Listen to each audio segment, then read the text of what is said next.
I believe the biggest misconception about homelessness and homelessness in the city is that it doesn't have the face of the majority of people that are homeless. A lot of people that are homeless are families, moms, people that had jobs, good jobs, but things happen in life and they just ended up in a situation. People always look at how people look to see if they're homeless. You wouldn't think I'm homeless, but I'm living in a shelter. I don't think people really understand what homelessness really is. I think the biggest misconception is it can't happen to me.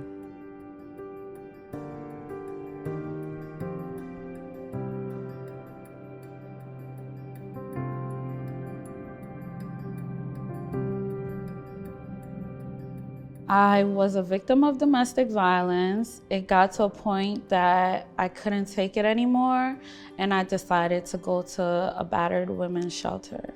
I left New York after 9/11. I was working with the Transit Authority, and I sort of just kind of lost it. I went deep into depression, and I wasn't working, so that contributed to my not being able to sustain a household. I've dealt with homelessness twice. The first time I was 10, the second time I was 17 years old. My daughter and I had to go to a shelter because the person I was living with, I just could not be with her anymore. Honestly, she's making this place unsafe for me and my daughter. And I just didn't want my daughter to be in that environment. I was unhappy being there, and she just made it that I had to leave.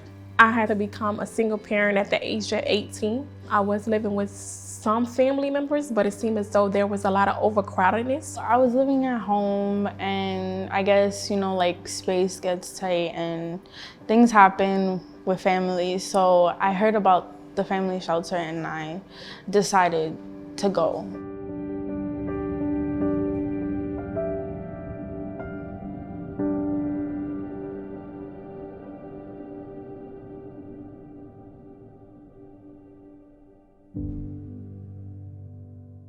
Who is homeless? Anyone can be homeless. Being homeless doesn't mean I don't have any clothes. It doesn't mean I don't have any hygiene products. It doesn't mean I don't eat.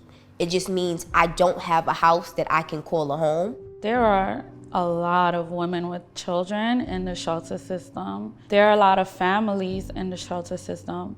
The shelter system is probably predominantly made up of children. Black women who are parents experience it the most because we get the most burdens out of life. We bear single parent the most.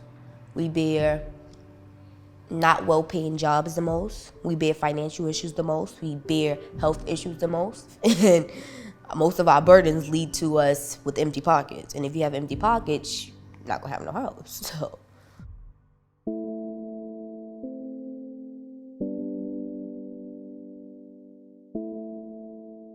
The first day walking into the shelter, it was both the scariest day of my life, but also a day that I was very optimistic for the future. There is no roadmap. You're pretty much, I would say, invisible. Those that are supposed to help you, they don't see you. It's hard when you're a grown person or an adult person and you have to be compliant in order to keep a roof over your head. It was really, really hard. My daughter at the time was like 2 years old. I was in Queens. I would have to get up sometimes 5 o'clock in the morning with my daughter to get her ready to go to school in Brooklyn. Then also go back to work in Manhattan and do the same thing coming back home in the nighttime.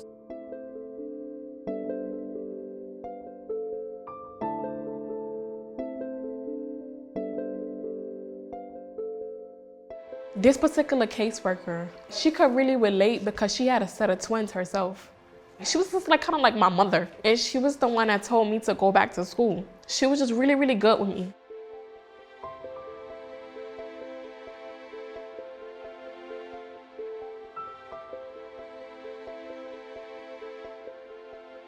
When they place you, you can get lucky or you can get unlucky.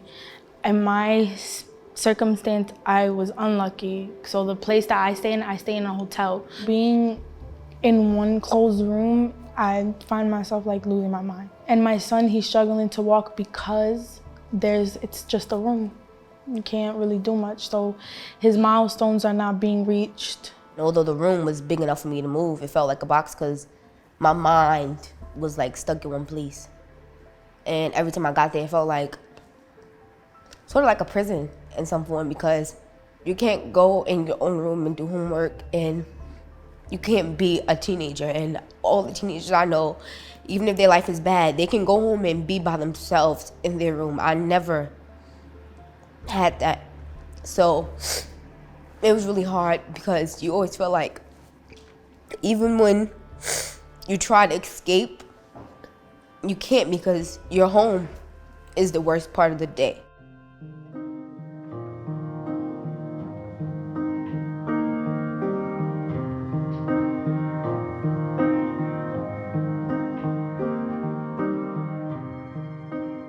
I think New Yorkers think of the guy or the lady on the train platform when they think of homelessness, or sleeping on the train, or just on the street. They certainly don't think it's me or you or anyone else, that looks like us. They don't think it's us.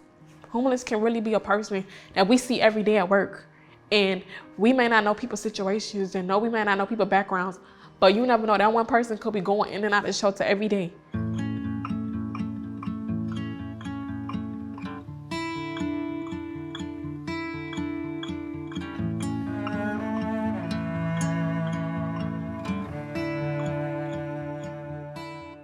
There needs to be a more holistic approach to helping families. The city, they try to help, but it's more of a bandage on a bullet wound than anything. Our system is not working.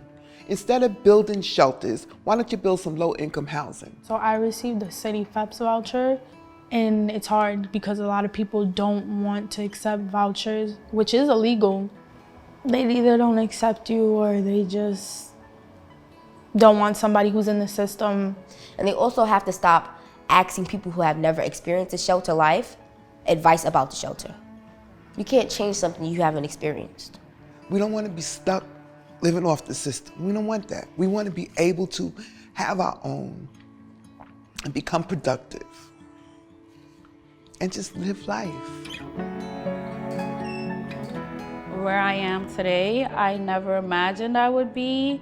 After I left the shelter, I worked as a CNA for a couple of years, and then I decided I wanted to get into real estate, and I got my license, became a real estate agent. Right now, I currently live in Brooklyn with my mom, and I'm in college. It's my second year. I'm studying to be a social worker. I'm happy, which is great, and I'm living. So now I'm obtaining a bachelor's degree at Monroe College. I want to one day work into a foster care system where I can be able to help people out that went through the same situation that I did. This whole experience in New York City shelters could have become a routine, but I had to get out of that situation. I got an internship. I just kept moving. You can't stop. You can't sit down. You have to keep it moving. We're doing good. My husband is back in school, trying to get his high school diploma. I am a dog walker, so I walk dogs as my job. I love my job. If you're in a situation right now and you're going in a shelter, just know, keep your head up. Don't let anybody make you feel like you're less than a person when you're not. You are still who you are at the end of the day, and this is just one problem you might have, but you're gonna get through it.